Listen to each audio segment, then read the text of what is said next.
Are you curious about MTHFR, or maybe you're confused because you've been hearing conflicting information or just bits and pieces and you don't understand the whole story? Or maybe you're concerned that you have an MTHFR variation.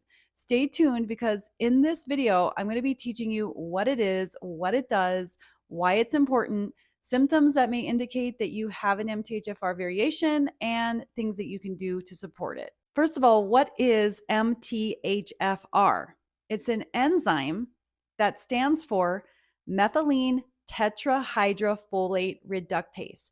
But don't worry about the long name. That does not matter. What matters is what it does. So enzymes are like little workers in your body, and they activate things. Enzymes turn things on and off, and they break things down or they build things up. That's what enzymes are. And this enzyme activates a certain B vitamin called folate. So it activates folate into methylfolate. This is a very important key activation in your body because it's involved in so many different processes like detoxification, clearing out toxins, balancing hormones, absorbing nutrients, keeping inflammation down in the body, helping with DNA healing and repair and fertility, and helping you have a strong metabolism. So this worker is really, really important. Now, some people have a different version of this worker. Some people have fast workers and some people have slow workers. And if you have a variation in this enzyme, it means your worker is a little bit slower. Now, this normally wouldn't be a problem, except we live in a day and age, we have a lifestyle where we have high toxins, low nutrients, and lots of stress. And that creates a perfect storm for a problem with this enzyme. And then to make matters worse, there's a synthetic form of folate called folic acid that actually can block this worker from working because it's not the natural form of folate. So this worker, your MTHFR, doesn't recognize this synthetic form of folate and it doesn't know what to do with it. So the worker takes the folic acid and then it gets locked and blocked and it doesn't know what to do with it. So that is why having an MTHFR variation is a problem, because we have lots of toxins, we have low nutrients, and we have a high stress life. And then on top of that, we have synthetic folate called folic acid. So what can happen if you have a variation in this enzyme? You could have one copy of variation, you could have two, and you could have a combination of several types of variations, but I'll save that for another video, which I can link below. But what you need to understand is if your worker is slow or blocked and you have a lot of toxins, low nutrients, and lots of stress, you can end up with things like a sluggish liver, like fatty liver, gallstones, slow metabolism, slow thyroid, high inflammation. You could have problems with feeling weak, slow repair, infertility, and autoimmune disease, along with a lot of other things, but those are just sort of the top level. So there's a lot of ways that having an MTHFR variation can affect you. And one more thing is it can affect your mental health. So it can cause anxiety and depression because it's also involved in making neurotransmitters. So it's a really big deal. And if you have one or more of these symptoms, it's a good indicator that you actually might have a variation in this enzyme because it's actually really common. About 50% of the population has a slower MTHFR enzyme. Now, there's a lot you can do about it. You're not doomed. This isn't a mutation. There's nothing wrong with you. It's just a calling for you to take better care of your body.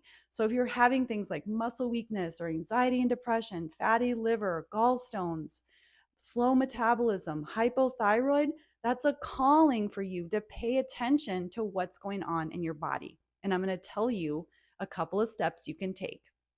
So number one, you want to reduce your stress. And I know that that's hard in this day and age, but you could start asking yourself, what can I do less of? What can I stop stressing about? What can I change my mindset about? What can I stop overexerting? what's stressing me out? Can I change the way that I think about that?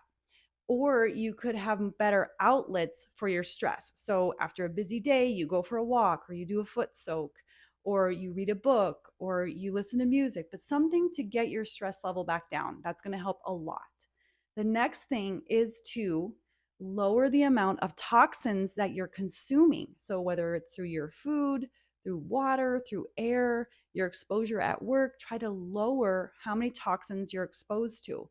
And that could be like eating cleaner foods, so getting away from processed foods, eating more organic foods, switching your cleaning products or your makeup and your skincare, and maybe not trying to expose yourself less to whatever toxins are in the environment. And then number three, this is really, really important. It is to limit and avoid processed foods that have synthetic folate. So processed foods contain this synthetic form of folate for a number of reasons. But when a couple, like 100 years ago, when people started eating refined wheat products, the refined wheat did not have natural folate. And so people started having all these folate deficiencies and other deficiencies from like riboflavin and thiamine. And so there was a worldwide effort to enrich foods with some of the nutrients that were stripped when they refined wheat. And so they started adding thiamine and riboflavin and iron and folic acid rather than folate. And so it did help a lot of people. It helped about 50% of the population to have better mental health, and it helped in a lot of ways. But for people that are under a lot of stress, they have a lot of toxins, and they're consuming folic acid, it actually made things a lot worse. So you want to get away from enriched and fortified foods. These are things that are found in mostly boxed and packaged foods. When you eat more whole grains and whole fruits and whole potatoes for your carbohydrates instead of the refined processed foods, then you're going to remove a lot of folic acid from your diet. And then another thing you can do, step 4, is to eat more foods with natural folate. So these would be things like leafy greens, animal proteins, cruciferous vegetables, and citrus fruits. These are foods that are going to contain a natural folate to support your MTHFR worker.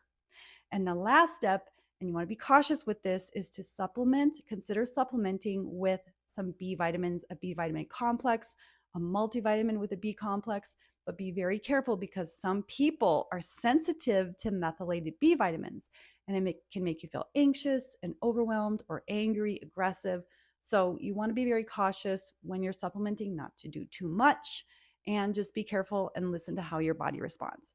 So I hope this was very helpful to you. I hope you understand now what the MTHFR is, how it's a worker, it's an enzyme in your body, and how if you have a variation, it means that your worker is a little bit slower, but not to worry because there's a lot of things you can do about it. I hope you found that helpful, and I hope you check out my next video right here.